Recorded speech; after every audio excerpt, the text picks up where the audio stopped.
right, Feisties, this is your favorite and feistiest women's sports show, all the why behind what's happening in your favorite sports. I'm Kelly O'Mara. And I'm Sarah Gross. And this week, the Canadians are going to explain hockey to Kelly. And Ringette, apparently. You're going to play hockey and Ringette. Also Ringette and several other things. But first, Sarah, it's the time of, it's like the end of, I was about to say regular sports season before we get into winter sports season. It's the end of soccer sports season. Kelly's bias immediately. Yeah, regular sports. And we had the Northern Super League playoffs and this past weekend, and then the NWSL playoffs this upcoming weekend. Mm-hmm. I hear Vancouver won. Yes. So in the NSL, Vancouver won. They played in Toronto. Ontario, the province of Ontario, put a huge investment into having the finals there. So regardless of which teams were going to be in the finals, right. Whether Toronto happened to be playing against Vancouver in the finals. Well, that's convenient. But yeah, even if they had not been, it was going to be, the finals were always going to be in Toronto. And then I guess Toronto, I saw a little bit of it, I saw highlights, but I guess Toronto came out within the first 20 minutes with a goal, led early, and the home fans were probably very excited, but Vancouver, yay West Coast, came back to win 2-1. It's interesting because the finals for the NWSL are going to be here in the Bay Area. Mm-hmm. Well, here. An hour and a half away from, but in San Jose. Mm-hmm. And they decided that regardless of whether or not the Bay FC team made it. And of course now they haven't made it.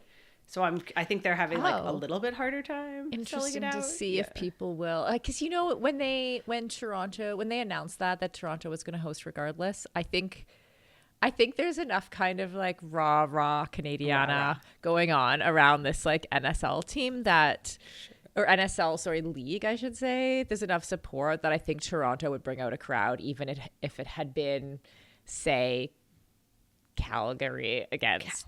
I'm trying to think of the two furthest cities, Calgary versus Vancouver. Sure. I think that there still would have been enough support because, as we talked about in previous weeks too, a lot of women's sports fandom are fans of women's sports, or also fans of the league, the WNBA, versus having that kind of connection and attachment to their local team, which I think will come later. But I think this is just enough of that going on. But you don't think the NWSL final it's okay. So it's just Bay Area is obviously very spread out. Mm-hmm.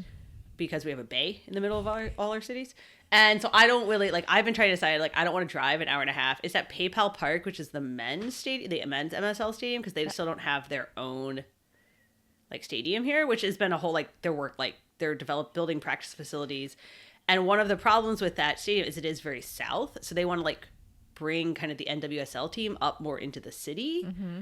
And, so all of the ads, even for the Bay FC team, have been no, really, we're the whole Bay Area's team, even though we're an hour and a half south and really. So anyway, that's the problem right now. It's San Jose. I don't want to drive all the way down to San Jose. But is it your personal problem, or are there enough people who live south? It's a densely populated area, right? Obviously, it's clearly not my personal problem given the ads they're running and the fact that they are trying to be hey, city, we're your team too. Yeah. It's not I think there's a lot of reasons it's not an awesome location. So I think that's one of the things they're coming up against. Mm-hmm. But it is the final for NWSL. And who's playing? And it's Gotham FC and Washington Spirit. And Gotham FC was, so 8 teams make the playoffs. They were ranked number 8. Mm-hmm. And which means they had to beat the number 1 team to make it to the semis. And then they had to beat the number 4 team. So it has been very dramatic.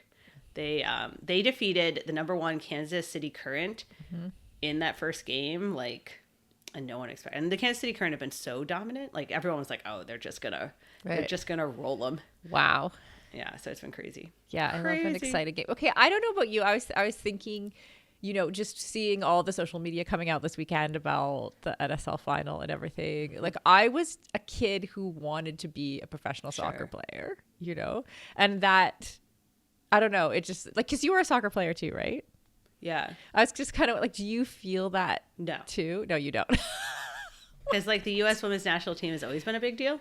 So that was more the always like how Sarah could I be like, oh, this is such a big deal when my first recollection is the Rose Bowl game that like sold out massive numbers for the World Cup final. Like how could like I be like, oh, this is a bigger deal than that? That's like my first conception of women's soccer. But surely even young intelligent Kelly, right, would understand that there was, because I remember understanding that like there was a pathway. Some of the girls that I played with got NCAA scholarships like in the US, you know, and went and played, but that the pathway was an NCAA scholarship, and then if you're good enough, you're on that, because the Canadian national team in soccer has also been fairly decent.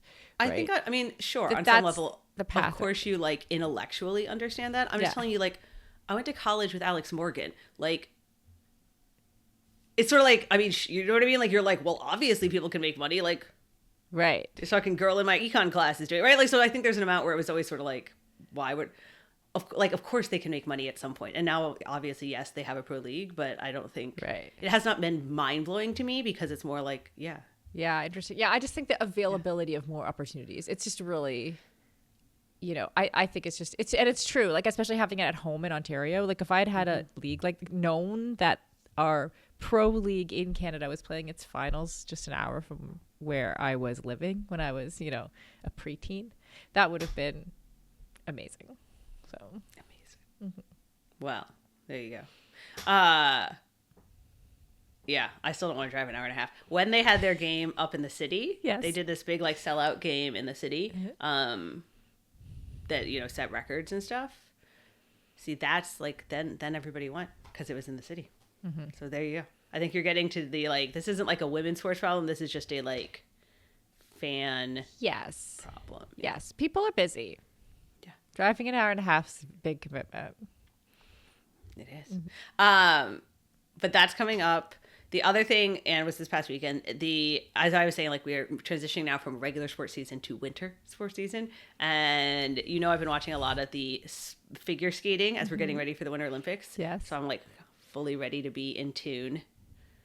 It was actually, it was figure skating in the US this past weekend and speed skating in the US this past weekend. And I have to say, well, one, I don't know if you've watched any figure skating lately, but the American guy is insane. So good. Like crazy. Like, you know, you watch somebody and you're just like, holy shit, this person is so much better. Oh, wow. Than everybody else. So that's like crazy. So is he going in favorite to the Olympics? Yeah. You know how like technical scores and stuff? Yeah. And they mark them like, oh, like yellow or red. He has like all green scores. He like outscores people by like 70 points in like 270 point competitions. Like, it's crazy. Yes. So that's obviously nuts. And then the women, on the women's side in the US, we have Alysia Liu, who I just love her. She won the world championships last year, but she had like quit skating and like just gone to college, like retired, was like, I'm burned out. Yeah. Like didn't skate for like 2 years and then came back and has just been like, oh, I'm just going to have fun. And then won nationals, won world championships. I just think and then she won Skate America this past weekend. I just think it's like, it's amazing. Yeah. Her story is wild to be that good at 13 years old.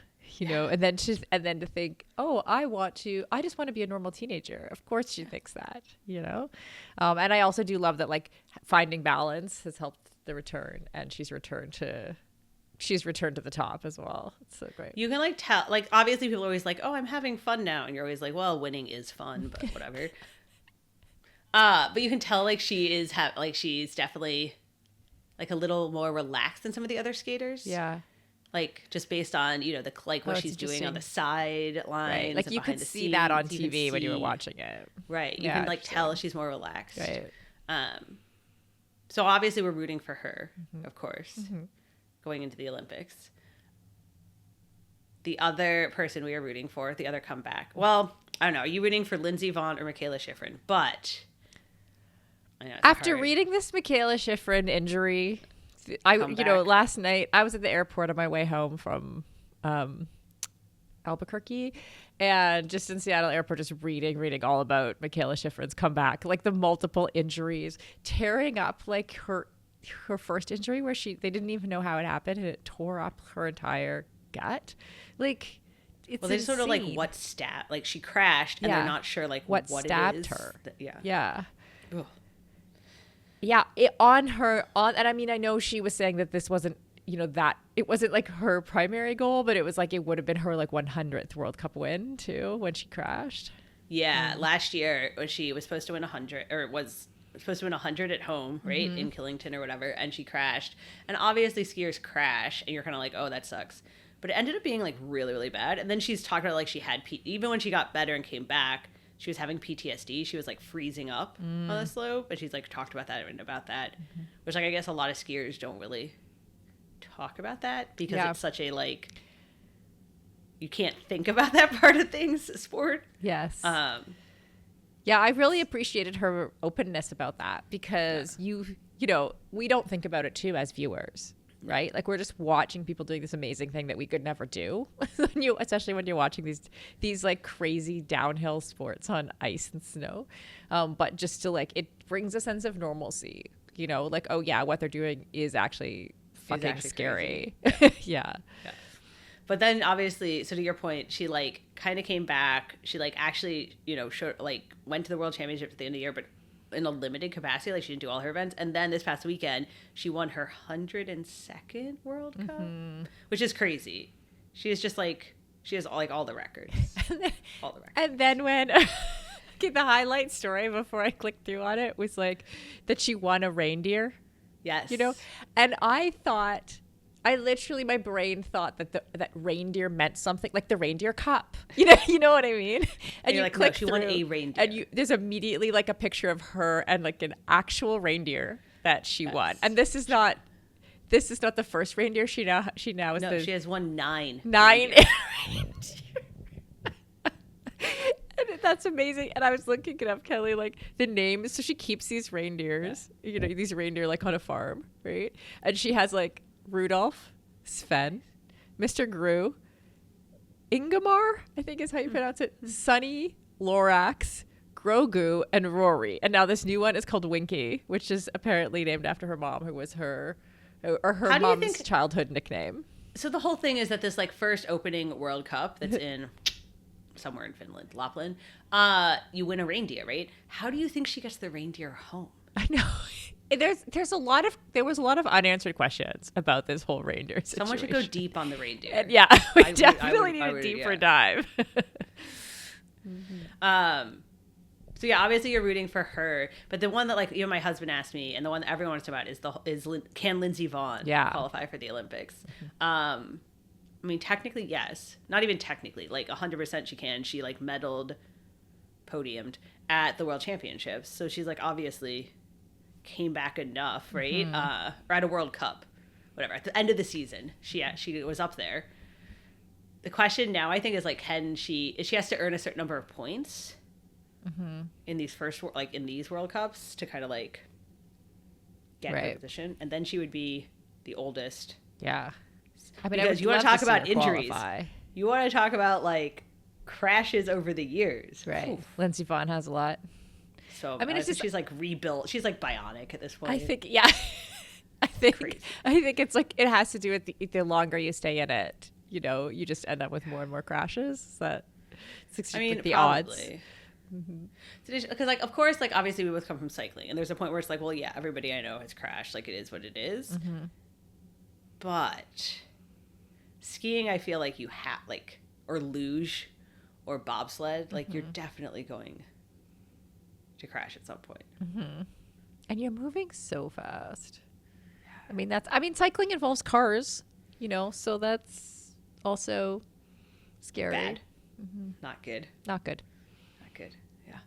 Yeah. So anyway, I do not know if Lindsey Vonn is going to qualify, but I think everyone is rooting for her, including NBC. NBC would love. Yeah, it'd be fun if she qualified. For her to qualify. For sure. They were using her in some of their promos already, so they're really fingers crossed on this. Right, they're really banking on her. Yeah. Oh man, I actually did watch. What did you? I mean, you obviously were lifting weights all weekend. I was lifting weights all weekend. I did not watch much of anything at all. So we had our lifting weights? We had our Feisty 40 plus, the first version of our strong retreat, and it was in Albuquerque because Cassie, our kind of like head strength coach for Feisty, owns a gym in Albuquerque. And first of all, this place was immense, you know, like we just took over one whole side of the gym that was in and of itself a very large gym. So it's nice to like have our own space. And then we basically go through like 4 lifts. So we started with squat and then strict press. The next morning we did bench and then deadlifts, right? And even like a lot of the folks that attended actually had a little bit of lifting experience, but we all picked up all kinds of technique pieces, you know, and it was Cassie and 2 other coaches who were Sam and Caitlin, who were also excellent. So I feel like I learned so much, and actually watching lifting provides this level of empowerment that you can't quite get in other things, you know, like when people are cheering each other on and lifting. I actually think it's really, I really am not a big fan of the cheering in the gym. I gotta tell you, I'm always like, why is everyone watching me do this squat? Oh, so do people watch you do squats on a normal day? Well, not like when you're just like random. Well, sometimes, but that's because it's the JCC. But I mean, like, you know what you're talking about when it's like a group class or like you're at CrossFit, and everybody's like cheering. I actually always find that really awkward. Oh, really? Oh, okay. I think for the most part, I think people enjoyed the camaraderie, you know, of like lifting together. It's really hard to explain if you haven't done it, how much of a mind body connection. I'm sure you understand this, but like the mind body connection that is created by lifting weights, like you actually feel your muscles in real time and it kind of translates to the rest of your life. So I think that's where the entire weekend just ends up being immensely empowering. So it was great. That's what I did. I watched and participated in women lifting weights this weekend. Oh, there you go. Mm-hmm. Perfect. I watched a little bit of triathlon because, you know, as we talked about, it's our sport. Mm-hmm. But the big triathlon race this past weekend was in Dubai. So that's like 2 a.m. here. Mm-hmm. So mostly I woke up and heard about absolute chaos and was like, what the fuck happened? Why? Okay, I'm really sorry because like my family spent so many years in the Emirates, and like I don't even really like to say this out loud, but how come these races in the Emirates keep getting it wrong? Like I've been to some of them. There's been ones I've seen where like the entire pack goes the wrong way, you know, on the swim, and then one guy does the right way on the swim, but then like do they disqualify like the entire men's field? Which is basically what happened. Like, So what happened, this was like the penultimate race in this big series called T100, and what happened is the lead 3 guys did an extra lap on the bike, and they're kind of split. Like at least 2 of the guys said that they were ready to stop, like they thought they were done, and then people were like, no, you have another lap, and then they were like, I don't think but if you are wrong, so they kept going, and then instead of stopping them halfway through the lap, everyone let them do a whole other lap, which is a lot of time. So, and then the leader pulls in thinking he's in the lead and sees people running and is like, what the fuck? So literally he's asking the camera, like, what's going on? What the fuck? Like, because he still thinks he was right. He thinks he did the correct number of laps. Right. Yeah. Right. And so then everybody's on the run. It's kind of a mess. And then the lap counter miscounts on the run, and like almost the entire field stops a lap short because the thing on the screen saying go to the finish, not instead of like, because it splits where you go one more lap where you go to the finish. Mm-hmm. So all the officials and everybody's saying like go to the finish. So everybody except for 4 guys run a lap short. And so then like the guy who is in second like comes in and they're holding up the winner's banner, and he's like crosses it, and then he's like, what the fuck? Like I like knows there's a person up ahead of him. Yeah. But that person did the extra other lap. So then almost everybody does a lap short. Then the guy who actually is winning comes in, like thinks he's won because like he has, and is like, why the fuck is everyone done? Like is looking at everybody. Like you could see on the broadcast multiple times where people are like, what's happening? So like typically when these things go wrong in triathlons, right? It's like one or the other. Like they did either some part of the field did an extra lap on the bike, or part of them did an extra lap on the run. But like this is like compounding. It was so many. It was like wrong laps. And I gather because it was so many laps, like people were lapping each other in and out, which is part of what was confusing it. So it was just like, oh my God, it was a mess. Oh, I see. Yeah, like the lap is so short. So it was a disaster. It's insane. And how did they figure out the results? They ended up letting the men all vote on what they should do. They did a democratic system to figure out who won. Yeah. Oh, I love this so much. Okay, and how did the vote go? They let the guy who they basically decided that the people who did the extra bike lap, like, too bad for you, you know? Because it was like 3 of them. And then they weren't going to disqualify everybody on the run, so they let the results just stand that were like at the end of lap 7 instead of, anyway, but to your point, it's kind of crazy. Like, how does this keep happening? These countries pay, like Dubai paid a lot of money for these people to come and put on a race. Yeah. They figured, like, the women's race was like 2 hours later and it seemed like it was mostly resolved, but it's still just like, what is going on? Yeah. This is not, I was joking to my husband. I was like, they pay a lot of money for you to put on, like $50 million for you to come put on a triathlon. Yeah. Or not, you know, whatever. Or a random assortment of people exercising and then voting on who won later. And all these countries are paying a lot of money. Like, the other thing I was telling you was that, like, last week, Dubai also announced that they're going to be hosting the first ever all women's, like, World Triathlon Cup. Right. Which they announced last week, and it's in 3 weeks. And these, for that level of competition, like, people plan their seasons, you know. Yes. In advance. I have to tell you, I have benefited in the past from this randomness of, so when I've probably told this story before, but when I was I was working my PhD in Edinburgh, but I also, like, I used to go back and do 3 or 4 months of working my PhD and then go back to being like a pro athlete for most of the year for several years. And my dad calls me one day and he's just like, Sarah, like, can you come here this weekend? This like, the Sheikh announced that there's going to be a marathon and the men and the women's winner each get $10,000.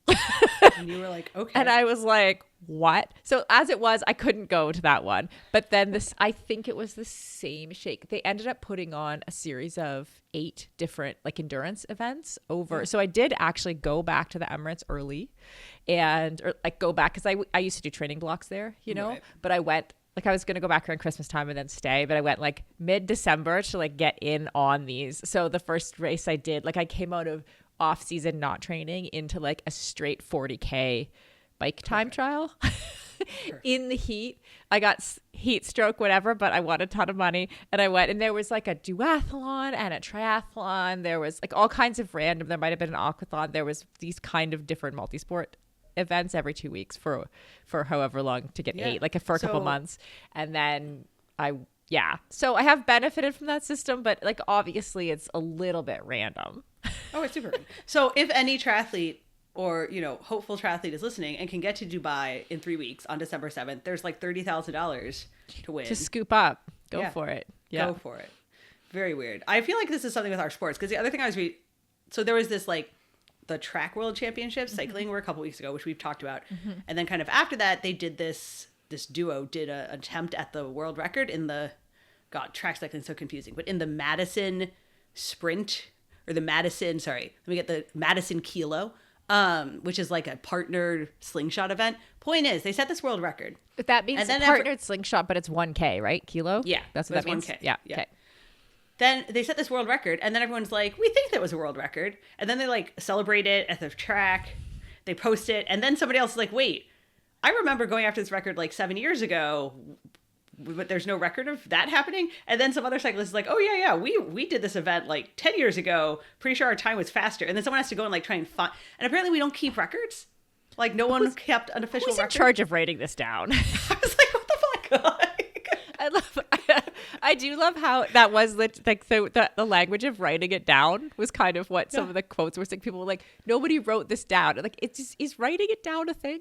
Like, somebody needs to log it in some way on the internet. Like, I think that's the problem, is, like, how does this happen? We're so used to, like, the internet keeping track of everything. Yeah. That some of these things that happen, like, pre-Wikipedia, they're like, did they happen? And you're like, of course they happened. Just feel like, because it's not on Strava doesn't mean it didn't happen. Anyway, I'm like, man, guys, our sports need to get it together. Need to pull it together. Who's in charge? Is it the federation? Well, I think because this was like not in the World Championships. Yeah. It was like an exhibition event after, so it's not regulated by the UCI. So they don't track because there's not an official UCI record. Yeah. You see what I'm saying? So some guy has to keep track and write it all down. Some guy. There's a guy in triathlon who's the guy. And I always wonder what's going to happen. And he kind of volunteers his time, doesn't he? Like, nobody really pays him. He's just like he's just enjoys keeping track of these things. You're right. Yeah, I mean, he's like made a job now as being like the guy for certain organizations and broadcasts. Right, but it's like, these are like contract jobs that he's got because of his, like, attention to detail in keeping track of things. Yeah. And you ask Ironman, for example, and they're like, oh, we don't keep track of records. And you're like, well, who's going to keep track? Some guy. Like, It's wild. It is kind of wild. So anyway, that's my Our Sports Need to Get It Together segment. Okay. All right. Is there any other highlights of our week, Sarah, before we discuss all things hockey? I have no other highlights. Let's bring on the Canadiana. Yes. All right. So we brought in our producer, one of our kind of social media editors, our customer service person, who is also, though, the beat reporter for the Ice Garden, which is a hockey publication, covers the New Vancouver PWHL team, has a podcast on women's hockey for Ice Garden. So basically, Maya knows everything there is to know about women's hockey. And so we brought Maya Smith in to tell us all about the upcoming PWHL season. All right, welcome, Maya. Maya is our Feisty resident hockey expert. And that's not just because we're saying that. It's also because she writes for a hockey website in her free time. Maya, how long have you been into hockey, covering hockey? Well, covering hockey and into hockey are very different numbers. I've been playing since I was like 5, so 20 years, I guess. And then I really kind of started working for the Ice Garden, which is my other hockey-specific role that I have, in 2021, I would say, as their social media manager. And then since then, they've kind of brought me in to do more writing, and now I'm the beat reporter for them for the Vancouver Golden Eyes, which is the new PWHL Vancouver team. So I also have a podcast on there, and yeah, it's awesome. I've always wanted to do this, so it's really cool. And also here I do some hockey stuff when the moment allows. What did it, for people who are like, played hockey since they were kid, what did it mean to have the PWHL kind of launching and now have it going, so successfully? I mean, it's just crazy to look back at how far we've come, because I remember when I was like, the way that hockey works here still in Calgary is that you play against boys, even if you're in the girls' league, when you're like 7, 8. And I remember walking into the rink and the boys being like, there are girls here? Like, why are there girls here? And now, like, there are women who are literally doing this for a living, and people know who they are, and people expect to see them at rinks. And so, like, the change from, 2008 to 2025 is just amazing. It's so exciting. So, Maya, when you were, when you had that experience as a child of, like, walking in and the boys being like, why are there girls here? How many other girls were there with you? I played on a girls' team, and there were 2 girls' teams that year that I played. So I would say like 30 kids. And the girls' teams played against the boys' teams? Just at that age level. Higher up, there were like probably 3 or 4 girls' teams at each level. And then when you get older, they start to tier them like they do with the boys. So as you got older, there were more. Also, there were girls playing with boys at that time too. Like girls hockey specifically wasn't as much of a thing. So they didn't just like, what was it when I was a kid? They called it co-ed, and then you were the only girl. Yeah, pretty much getting dressed in like a closet because you couldn't be in the boys' locker room. I was on a t-ball team like that for sure when I was 5. Yep. What's the relationship? Sorry, but when I was younger, in gym class, we played ringette. The girls played ringette and the boys played hockey. Yeah, exactly. What is ringette? Yeah, ringette has a ring instead of a puck, and a stick that doesn't have like a blade on it. It's just a stick, like straight up and down. I used to think that people who played ringette were like way like softer than hockey players. I was like, hockey is like the sport, and then everyone else plays ringette. But I have played ringette since I was in high school, like just on and off for people who needed a goalie. That sport is hard, so I've changed my tune on that. And it kind of makes sense. I'm sorry. Is this a made-up thing in Canada? Is ringette like a real sport? Ringette is a real sport. Okay. It's just like it's not surprising for me to hear Maya say that, like, she, like, culturally it was thought of as like softer, because it was, at least from my generation, 20 years before, like the girls. It's only girls sport. Still. Yeah. Kind of like netball. Interesting. Okay. I just have so many more questions about ringette. I know. Blow right past that. It to you after, we'll circle back to ringette in a future episode. Yeah. Future. So the PWHL, obviously there's been hockey leagues in the past. I mean, same with like we see with soccer, like lots of women's leagues. There's been ones in the past that then didn't last. PWHL seems like it's pretty successful so far. Tell us about this new season we're going into. What are like the new things? What should we expect? Yeah, so I think the biggest thing going into this season is we're officially 8 teams now instead of 6. So the league expanded in the offseason to include a team in Vancouver and a team in Seattle, which is the first like Western teams that they've had. Everything else is in the East. And that included a very a difficult summer for some of the teams because an expansion draft happened. So a lot of really good players from the original 6 teams were taken by Vancouver and Seattle and are now playing on those expansion teams, to the point where I was on a podcast a couple weeks ago and we were just saying, like, we don't know how any of the original 6 teams will be this year because they are so different than they were in their first 2 seasons now that they've lost some of those people. They did their expansion draft like actually kind of crazy because like when the WNBA expands, like here when we got our WNBA expansion team, they don't get the best players. Like you can protect your players, but like the PWHL expansion draft was actually like, nope, we're going to take like the best players. Yeah, the original 6 teams were only allowed to keep 3 players, and eventually a 4th player was allowed to be protected. But yeah, especially when you have a league with such few teams and players and no like feeder series kind of to bring people in, like when you're taking those players, those are like Olympic gold medal winning players and like some of the best in the world that are now on different teams. So the fans of the original 6 teams were unhappy about that. I could see that. It is hard because then you lose like a lot of your fan base you built up. Definitely, yeah. All right, so we have 2 new teams. We have Vancouver, Seattle, and you apparently don't know how any of the old teams are going to do. So it's hard to preview. We'll see, but I do believe that Vancouver and Seattle will be strong this year, especially, I mean, Vancouver, I obviously spend a lot of time paying attention to them. They have really built their team to be successful in the next, like, 1 to 2 years, and not so much long-term. They've signed a lot of older, more experienced players versus young players, so clearly their goal is to win this season, and I do think that's possible. But it's always a very tight league, so you never really know who's going to win. And we've had the same champion for the last 2 years, and nobody expected them to win either time. So, and that was Minnesota. Yeah. All right, give people who are not PWHL familiar a real quick, like when you say win, how long is the season? What is the championship? Like, how can they tune in? Yeah. You got 30 seconds. No, I'm kidding. I don't remember how many games. It's like 24-game season, I would say, for each team.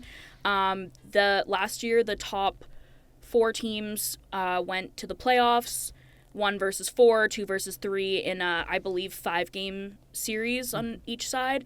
The winners of that went to a 7-game series, I think, in the finals to determine who takes home the Walter Cup, which is their like championship trophy. So, but also the teams are very closely matched, so you often have teams that are moving around from like 1st to 4th or 5th off of just one game changing the standings, so it's very close. And we kind of mentioned like there's been leagues before, and my recollection when PWHL started was it was a little bit messy. Yep, for sure. So what is it? Because it kind of merged a couple of the leagues. Tell us like what exactly happened there. Sarah's like, wait, I want to hear more about what do you this. mean by messy? Yeah. So, okay, so I vividly remember standing in my apartment when this all went down. But like, I think it's like, where were you when? Literally, yeah. the messiness of the PWHL. I think all women's sports fans have had this experience, you know, where like you have a league and then the league doesn't have any money anymore and so they fold and then something else pops up. And so what was going on right before the PWHL was a thing is we had the PHF, and then we also had the PWHPA, which is an incredibly long name. Essentially, the PWHPA was formed by a bunch of players who didn't believe that the PHF could give them what they needed out of a professional hockey league. So they wanted higher salaries, they wanted better competition, they wanted all these things. And so they essentially formed that league to say, we will not play in the PHF until things get better. And then the PHF was just kind of like also they're like, hey, we're also good at hockey and we play like all the time and we have a bunch of teams and we're also here. So people were definitely kind of split. Like I was a PWHPA fan because it was mostly national team players, so it was all these players I grew up watching. A lot of my friends were PHF fans because it was a lot of American college players who had gone into that side of things. And so the split was real. Like there was definitely like definitely some like head-to-head, I don't know. Why do all women's sports go through that growing pain? Like where the leagues literally are like competing leagues. Like it's like we're thin on the ground already, people. Because everybody thinks they're going to be the thing that succeeds, Sarah. Yeah. Well, yeah. I mean, I guess. Why did you start another women's media company? There are like ones that already exist, you know. Yeah, I mean, and that's how markets work, right? Totally. But it is like very interesting. These like, you know, these early stages of like, part of me is like, can't we just all work together? Yeah, and I mean, like, it also depends on the ownership and who is taking charge in these things. Like, we had some of those PHF teams were owned by, like, NHL owners or very wealthy people in those markets. But then the PHF was bought out by the PWHL, and the PWHPA kind of saw that, like, as what they had wanted this whole time. So they were happy to be part of the PWHL as well. What makes it different is that it has, like we see in a lot of women's leagues right now, both celebrity and like rich people like ownership. So the Walter I think we call group, those investors. yes, right? Yeah. So the ownership group is the Walter Group. They own like the Dodgers, and I think they just bought the Lakers, and so Mark Walter is very, very, very wealthy, and he owns all the teams. There's no like separate owners per teams. He owns everything. Yeah, He owns all the teams. Yeah. So they also all operate kind of the same, which is interesting. Does he fully own all the teams, or are there like minority ownership? There pieces? is minority ownership. So like Billie Jean King was very involved in the creation of this league. But any like minor ownership is all in the PWHL. It's not in individual markets. Yeah. Okay. Good or bad? Question mark. Interesting. I think good to start, but eventually bad, because there's not really a lot of like you're not competing with the other ownership to offer something better, you know? Like you're not saying here's why people should come to our team versus another team, because everything is like run very similarly. They also appear to have a lot of say over the personnel on each team as well. So we've seen like general managers being let go from a league decision versus a team decision and things like that. I think as the league expands, both like monetarily and competition wise, they will start looking for other individual owners for those teams. But I mean, having that income is important. If I was very wealthy and I decided I wanted to own a hockey team and I was just going to start it and I was going to like pay for everything and do all the things, like I need to get one guy's permission to be part of the league. To be part of the league. Is that how that? Yeah, you could have your own thing, like Unrivaled or whatever in the WNBA. She's but like, you could start your own league. Yeah. No, I want to join. I'm a work together person. I want to join the group. I mean, it's possible that things like that have happened in these markets that are not being told, like are not being talked about, but it's all like overseen by the same guy. So Interesting. Or his group, yeah. Okay. And do they make real money, like the players so far, like now? Yes, they are not transparent about the salaries the way that like the NHL is. There is like I've heard there's going to be a way for journalists to be able to request that information from the league eventually, but they haven't been super upfront about it. There was an article that came out about Emily Clark making like $100,000, which is, I believe, all like estimates that kind of went around in the summer. But these players are primarily doing this as their full-time job. In the past, that was not the case with the old leagues. They would work 40 plus hours a week and then play on the weekends and travel to make that work. But now everyone is just doing this as their main source of income. Right. That doesn't mean they get paid well, though. No, it doesn't. Right. That's so. I mean, but they get paid better than they should. Yeah, for sure. That non-transparency is probably part and parcel with the single ownership situation. Right. I mean, we basically just asked, like, is capitalism good, right? Do we want competition? Like, that was the essential question. Yes, I know. exactly. At my heart, no, I don't. But that's probably what's going on. But, okay. Yeah. And so we were kind of talking before the podcast started about hockey culture in Canada, which is obviously, like, super funny to me. We were saying in the U.S. because I'm like, hockey culture? Like, that's a thing? But it has like a history, like male hockey culture has a history of being pretty toxic, we could like superimpose football culture if we wanted, like for hockey culture here in the US, pretty violent, pretty kind of like they get to do whatever they want. How is women's hockey culture similar and different? Yeah, for sure. So I think they have like some similarities. I'm actually just reading this book called Gay Misconduct by Evan Moore and Jasvia Shaw, and it's basically all about this, but it's mostly about men's hockey. I would say that some of the culture issues that are mirrored on both leagues would be racism, sexism, like homophobia, transphobia, like as much as just a few. As much as like we do have like openly queer players and openly non-binary players in the PWHL, obviously we're not solving the problem of homophobia just by that. But I do kind of think that like in the hierarchy of privilege, women's hockey is lower than men's hockey, so they're facing the stigma of being women in this league, whereas men are just like the top, the peak. Like a male hockey player is kind of like the best thing that you could be in Canadian society, especially in small towns. Sorry, that just made me laugh.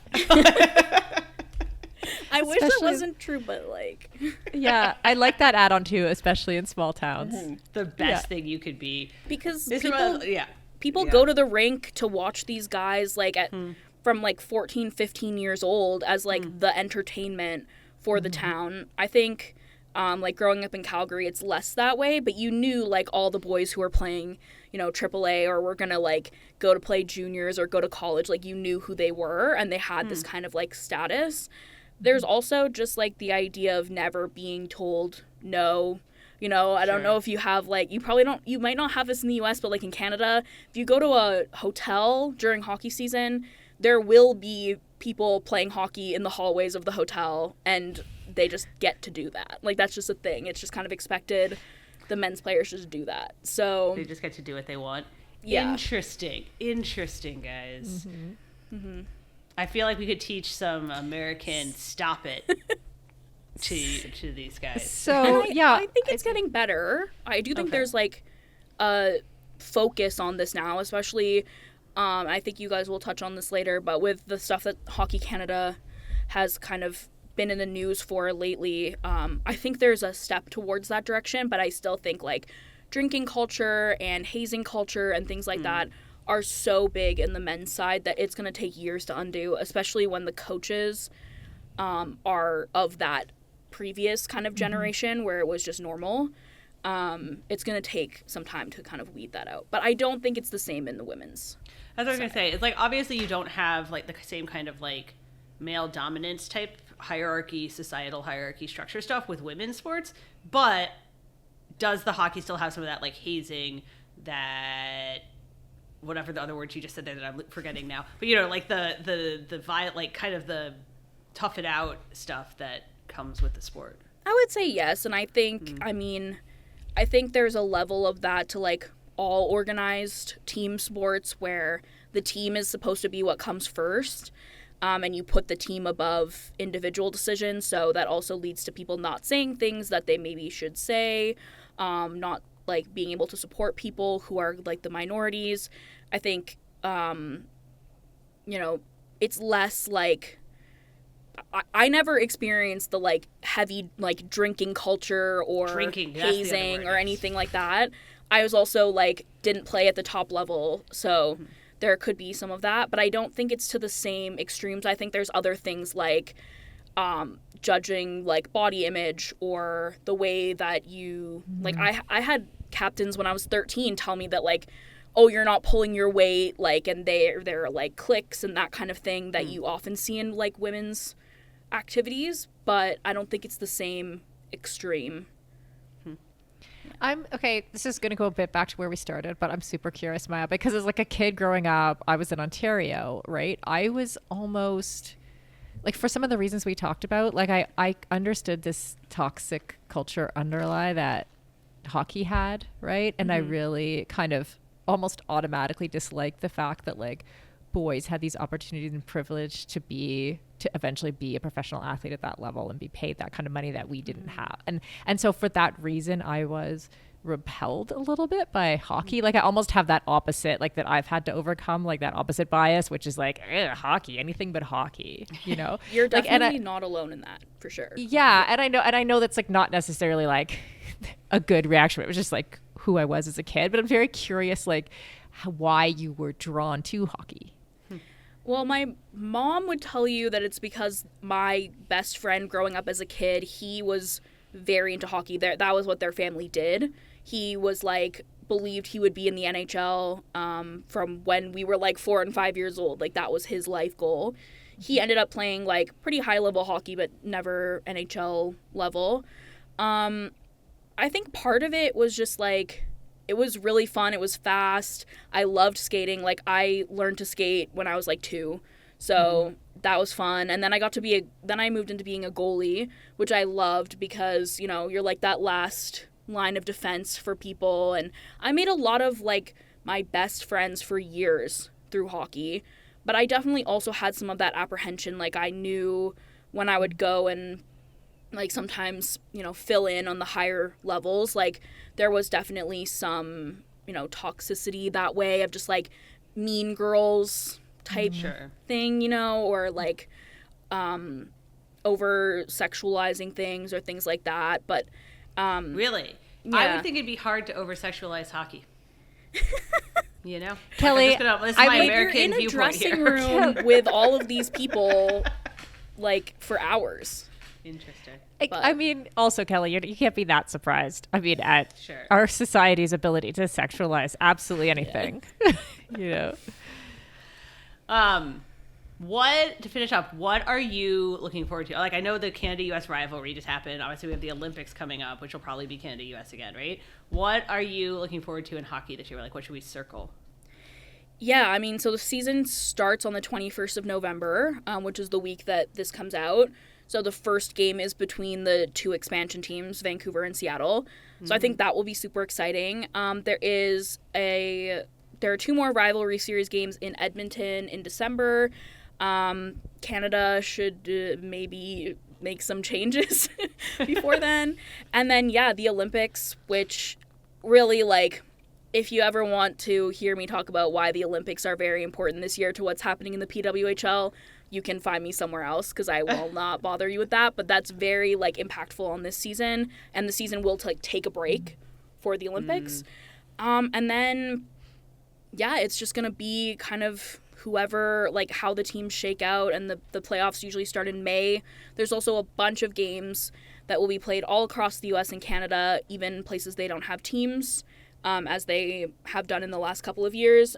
Detroit, Chicago, Washington, Texas, I think, and then a few places in Canada as well while they try and figure out where they want to expand next, because we might be getting 2 to 4 more expansion teams in the next offseason. So that's great. Stay tuned for They're that. going to play a game in Texas. Yes. No California games, though, which is interesting. So I'm just telling you, when I was a kid, one of my extended relatives in Texas told my mom that his kids didn't play no foreign pansy-ass sports. So, Oh, no. So, just keep that in mind. The Dallas men's hockey team there actually has a really good women's program now. So I think that's why. But maybe you should take your relative to the games. Honestly, the fact that Kelly just said pansy on the podcast. Fucking pansy-ass foreign sports. No kid of mine. This is be clear, like, this is not like a relative. I'm like, this is when you talk about like Southern family, you're like, oh yeah, extended. I've never met them. Yeah. So anyway, just you touched on this a little bit, Maya, but hockey is one of those sports where, like, especially in the women's game, like the Olympics has continued to be central to their growth, right? And in a way that, like, it's not been the same for the men's game, obviously. Absolutely. So, the men like, have not been there for a few years, so. Yeah, exactly. Yeah. And the women's team haven't had like the professional leagues to actually making millions of dollars, which they're still not, you know, that. So yeah, I think you just touched on, there's some tension there, but am I right about that?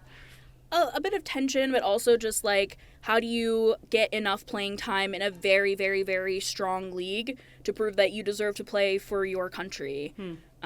We've seen a lot of goalies leave and go back to Europe from the PWHL so that they can play a solid season of starting every game and prove that they deserve to be on that roster. Oh, interesting. So it affects the whole league, people trying to qualify for their home country. Okay. Yeah. Probably because it's heavily American and Canadian, right? And because there's only 8 teams right now, so there's got to be like limited playing time. Yeah. So especially for goalies, which is what I think about like 24/7. All the time. This is your Roman Empire. Yeah. Yeah. Okay. All right. Well, thank you, Maya, for coming in and explaining hockey to us. And I'm sure we'll have you back on as we get closer to the Olympics and the Canada-US rivalry. So exciting. I asked some other friends this weekend about Ringette. Oh, you did? Had anyone heard of Ringette? No. They are convinced that the Canadians are making this up and that I should start making up American things and swearing to you guys saying that it's a thing. Okay, so I did look it up after because I was kind of shocked that you hadn't heard of it. Because like my memory of that is in, say, gym class in, say, junior high, right? We would play our like skating thing that we did, like for, how you have like whatever, like you focus on a certain sport for a few weeks. Yeah, we played pickleball. It was a fake sport until now apparently it's not. You played pickleball? Yeah. In junior high? High school gym class, yeah. Oh, wow. I guess that doesn't surprise me. Typically, like, things don't come out of nowhere. People have been like low-key doing them for a little while. Okay, so Ringette. Right? So apparently Ringette has been around since 1963, right? And it was invented in Canada as an alternative to ice hockey for women, right? So it's a non-contact sport. And like Maya described, there's kind of this ring, like we played it in gym class. There's like this ring and you just have a stick that kind of like, you control the ring by putting your stick in it, basically. Yeah. And then you like skating around. And I guess the game like over time evolved to be quite like fast and skills based. Like, like so many women's sports, like when you leave them to their own devices, the skills parts often like come out a lot more strongly. Does that make sense? Like they really become very, very skilled. So I guess it's fast, it's skilled, it's not contact, they're not beating each other up like hockey. And yeah, it's been around since 1963. Yeah, I still think we're going to take a poll. I want listener voicemails if anyone has heard of Ringette or if we think the Canadians are just making this up to fuck with us. Because I think that's entirely But that would imply some kind of like Canadian conspiracy. Yes. As if we all like meet. We have the like Canada meeting where we say, okay, what things should we make up just to fuck with Americans? I was thinking about this. Somebody last week in this whole whatever triathlon bullshit controversy stuff, someone accused, just so you know, you and me, us, of having an agenda. The woke and mob have, and I thought about this. I was like, man, they really think we're like having woke mob meetings. Yeah. And being like, what should we get worked up about this week? Woke mob meetings. I mean, imagine if we did though. Yeah. How much more effective we would be. Probably. If we probably like should. Communicated in groups about things that we wanted to make change over. That would be, maybe we should start a woke mob. Woke mob meetings. So yeah, I'm not convinced that the Canadians don't have a meeting, a group chat. The conspiracy theorist in your brain runs deep, I guess. All right, so allegedly Ringette's a real sport. Mm-hmm. Maya also obviously gave us a little bit of preview of this upcoming third season with the 2 new teams. Mm-hmm. I was looking we talked a little bit about the history. There has been kind of, as there are with like soccer, like you mentioned, mm-hmm. Attempts before at leagues that really just like couldn't make it, like didn't have the sponsors, didn't have the viewers yet, kind of had that like self-defeating prophecy of like, oh, nobody watches women. It seems like the PWHL has maybe finally cracked that. Yeah. Knock on something. Yeah, I think so. A lot of it I think is to do with timing and the zeitgeist. Mm-hmm. And it was to a certain extent true that it was difficult to create a women's league that was profitable even 10 years ago. And so, but the people who did and were successful have now been rewarded handsomely for that. Sure. But yeah, I think the timing right now for the PWHL to be here and growing is good. And I really do hope this is the league that's here to stay. I will say, speaking of woke mob group chats, I remember 8 years ago when the U.S. women's hockey team was really like, they were being treated pretty shitty at a national level. Like they wanted more pay. They wanted to be paid, they wanted like national team pay and better conditions and all this. And they organized. They were basically like, we're not going to go to the World Championships unless you get it together. And in order to do that, they asked the U.S. women's soccer team they basically asked them, how have you guys organized? Yeah, I remember. Yeah, I remember that. So I'm just like, I think they've done a good job. I think basically the women's hockey teams have really done a good job and like learned from like kind of getting buy-in from all the players, kind of working together, learning from other sports that have gone before, having a group chat, a woke mob group chat. I think, I do. Hockey and soccer have a lot of commonalities, especially in the Canadian context. You know, I think they're like both extremely popular sports here, especially for women and girls. So yeah, I can see how they could learn from each other for sure. In my head, I think of hockey for you guys more like football for us, because I mean, we kind of touched on this, where like there is this culture of violence, right? Not like a sport that is inherently violent then teaches, especially boys, that violence is like you're rewarded for violence, right? Yes. And so it's really hard, I think, for people. Then you go into culture and out into society, and Yes. are told like, no, actually, Yeah. don't do those things. Like I think and you're rewarded for it handsomely, and you're told like these are the most important, the best people, the skills that are more valuable. Yes. And the other thing that's happening in youth hockey, which is good to some extent, but also sends a certain message, is that like the violence piece, or the contact, what you would call it in hockey, is only allowed after a certain age. Oh, interesting. Right. So you essentially like learn that that's what the grown-up hockey players do, but you're not doing it. It's a bit like flag football. Sure. But that there's an interesting thing about that like you graduate into it doesn't, like, contact in sport is fine, you know, but hockey obviously has this history of that going really far, letting it go far, Yes. And that becoming part of the sport, and then like literally male players physically fighting each other in the NHL, and then had to like dial back from that and make some rules, you know. So, and I think, because obviously what we're kind of hinting at, what we're getting at, is that like that then creates like a culture of toxicity, like acceptance all around that sport. Yeah. And I mean, some of that's those people's fault for sure, but some of it's also like built into, I just think, I talked to this former NFL player once, right, who like went on to become like a reporter and a journalist and like write a lot of books about the NFL. And he was talking to me about people don't like how much you have to psych yourself up in the game for that level of violence and contact and pain and injury, right, that then to like turn it off and go home and be like a normal person is actually really crazy. And like kind of like people don't quite understand. Good on him for saying that out loud. Yeah. And so I thought about that though too then, because obviously hockey does not have that same cultural prestige in the US as it does in Canada. But there was this player for the LA team that got in a lot of trouble a couple years ago for like domestic violence, as one should. And one of my professors at the time was like, he had come from one of the Eastern European countries and was like, well, you have to understand, like, it's just normal in Serbia or wherever it was. And I was like, well, that's probably bad too. Yeah. Like, I mean, I get it. Like, we have to relearn new cultural norms, but also, yeah. So it's So yeah, I think one of the things for me, like we talked when Maya talked a little bit about like hockey culture in Canada and of the last few years. Like one thing that really shocked me coming back to Canada is from when I left to when I came back, we had decided to elevate junior hockey to a level. And this kind of made me angry, actually. Like junior hockey's been like a chip on my shoulder, because I came back and I'm like, what? Now we're putting fucking junior hockey on TV instead of women's sports. Like literally, it went first.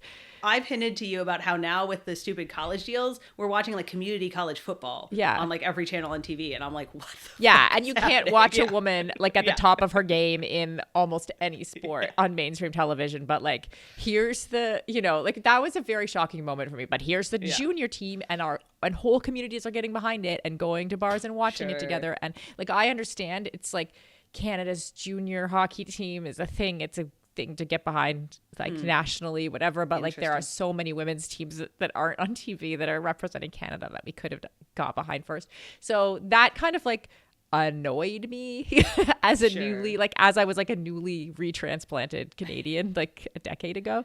And then like shortly on the heels of that, we had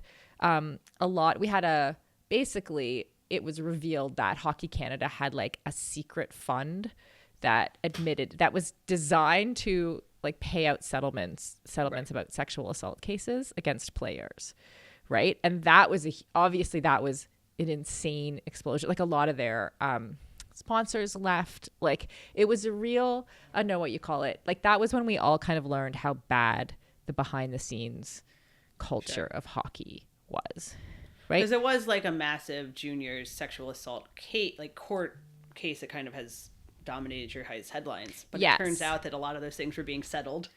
Yes, out of this like the fund. idea that there was this fund that was settling sexual assault cases, right? And a lot of them with this junior team, the one that I had the chip on my shoulder about. You know, it was I think that was very shocking for a lot of Canadians. But since then, what's happened is, of course, a lot of the sponsors have like quietly come back to Canada, and then we had this big.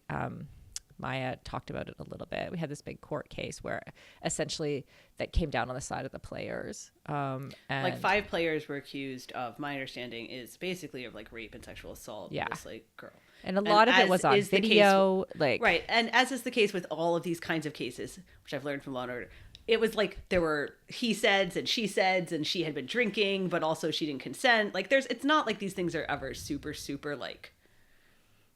And I think people don't anyway. The point is that because of that, then my understanding, the case devolved into like, well, maybe she wanted it, and that kind of bullshit. And there's part of me that like just to like go back to everything we've been talking about. It's kind of like, well, what did you like? My same repulsion about putting like junior boys, like elevating them to that level, putting them on television in a violent sport, in that macho kind of, you know, like that what did you kind of think environment. I'm like, yeah. What did you think was going to happen? Like none of it's a surprise. So I don't really know like how the reckoning has gone since then, because like where we go from because the 5 players were eventually exonerated. Like I don't know. My understanding is some of them are playing. They're playing for the NHL. Yeah. So I don't know. I don't know where exactly that stands now. Like, and do we have to wait until something else really brutal happens and someone else sues them to find out? Like, how are we changing that culture? I mean, cultural change is always, it's an interesting thing, right? Because, so my husband works in politics, and we always talk about, like, you cannot mandate cultural change, right? Like, from an actual standpoint, like, what can we do? Yes. You can make laws. You can't, and this is what I always laughed, whatever, at my old company, I was like, because people go, like, a union isn't going to tell Zach to stop being annoying, right? Like, don't be a shithead. Like, that's not a thing you can regulate. Yeah. But it does come from like, the culture comes from what the president is saying and what is being done. Yes. And if Hockey Canada has a fund. Yes. And what happens when someone brings a complaint? Do you pay them off, or do you like go? Like, how do you, like, it's kind of like the whole, like, what do you do with your kid when they do something wrong? If you're just like, cover it up and ignore it, they learn that lesson. Or if you're like, sit them down and they have consequences. So I think that's where it's like, cultural change is impossible to like regulate, but they get the message from all these things. Well, exactly. And that's like, I think about cultural change quite a lot. Like, I think that's what we set out to, you know, contribute to in a way with Feisty, is to go, okay, like, we definitely need, like, cultural change comes through maybe just having more women's voices, like people finding out, people learning that there are other like-minded people who think like them, who also care about the same things. You know, it's just, it's like everything that we do. Yeah. I was, when you guys were talking, or when we've been talking about this, and you know how, well, that's what the outcome's going to be if you tell these boys, like, everything. I was like, I read Beartown, guys. I know. Did you guys ever read that book? Frederick Bachman. It was like the same guy who wrote A Man Called Ove or whatever. It's one of the, anyway, it's basically a hockey mad town, and one of the boys sexually assaults a girl, but then the whole town gets divided. Wow. I think there's, Anyway, it'd be interesting to see what happens next with Hockey Canada and if that can shift. So that was our explaining hockey to me. Be like, it's like football, Kelly, but on ice. It is. It is. And also somehow they play 3 quarters, not 4. 3 quarters. That's not how math works. The PWHL season starts Friday. And goes through February, March. They're taking a break for the Olympics, like Maya mentioned. And now we have a Seattle team. Are you going to be rooting for the Seattle or the Vancouver team? Vancouver, Kelly, of course. There's hands down, no choice. Yeah, we're excited. I mean, Vancouver's had so many sports teams being added right now, women's sports teams. So between the soccer team and the hockey, there's always something to watch in Vancouver now. All right, our new segment that we started last week, brand new, done once. As we were saying, to follow up on a conversation from last week. Oh no. Is this going to be about the sex testing and the IOC? I know. So last week we were talking about how the sex testing for the Winter Olympics is getting very unclear and kind of murky. Not murky, but it was like not like everybody seemed like they were trying to like hope nobody would bring it up. Mm-hmm. And then literally the next day after we were talking about this, it leaks that the IOC is considering a total, like the International Olympic Committee, which oversees all the sports, has to date left it to individual sports, which is partially why it's been kind of messy. And now the IOC is considering a total ban on trans athletes. Got to get that one that's ever competed in the Olympics. Right. Well, this is what, and I don't want to do another deep dive about sex testing today because we've done it quite a few times. But my favorite part of that of the article that you linked to from, where was it from? The New York Times.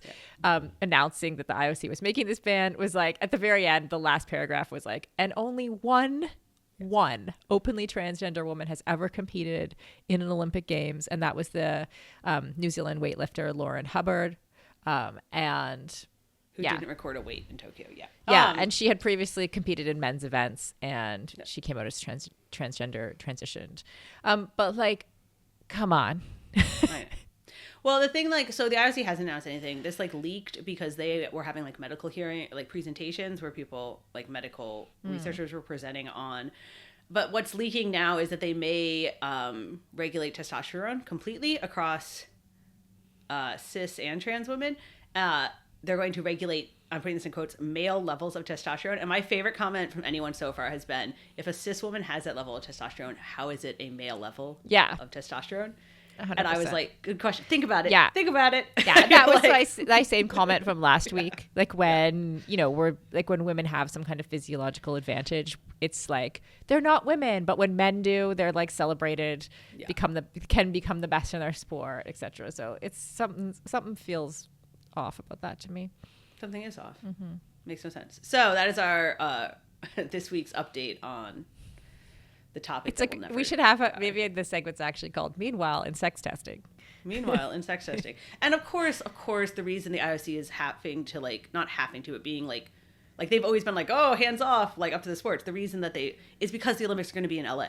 And our fucking president is crazy and like making this his like signature issue. So like that's why it's coming to a head, because they like they're being not forced to, but it's like they can't ignore it if the U.S. is going to be like, we won't give visas to trans athletes, then it becomes like, well, what the hell are you going to do? Yeah.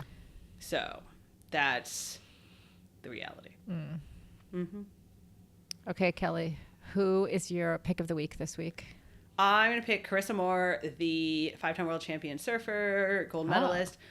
She announced, she kind of said she was retiring and had a baby. And I think there really haven't been, obviously we've seen women come back in other sports, but there hasn't really been in surfing yet, I think for a variety of reasons.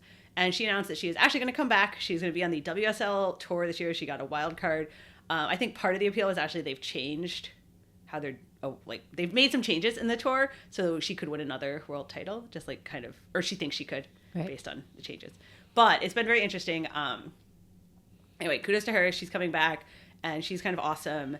And she also already took her daughter surfing, who's like 9 months, 10 months. Oh, wow. And people were making shitty comments about it, but it's like, she knows what she's doing. Yeah. She's a 5-time world champion. Yeah. Like, don't worry about it. Speaking of babies, do you have one that's crying right now? Yeah, probably. I think a person's like, whatever. It's not my responsibility. It's not your responsibility right now. We've never heard him on the podcast. Yeah. So. Yeah. Today's the day. Okay, my choice is Femke. I'm going to mispronounce her last name. Coke? Sounds good to me. K-O-K is how it's spelled. And she set a speed skating world record in the 500 meter. And I guess she broke it by like 27 seconds. So the old record was like 36:36. And she went 36:09. Oh, I think that's point seconds. That is not in minutes. Oh, sorry. I meant yes. Sorry. Sorry. I said that wrong. Yes, it's 36 seconds, and but she by almost half a second is what I should have said. Yeah, which is like a lot when the record is just 36 seconds. I was trying to get my head around how fast that you're moving so fast for 500 meters in 36 seconds. Speed skating is an incredible sport. It is crazy. Yeah, they had their World Cup this past weekend. It was in Salt Lake City, I believe. And there were a few American records and that world record that got set. So Femke, well done. All right, thank you everybody for listening to your favorite sports. Subscribe or follow on Spotify, on Apple Podcasts, on YouTube Music. Share with your friends who also like sports, and leave us a review. Yeah, send us a voicemail. Send us a voicemail. The link will be in the show notes to how you do that. And we will be back next week for an episode about eating disorders before Thanksgiving.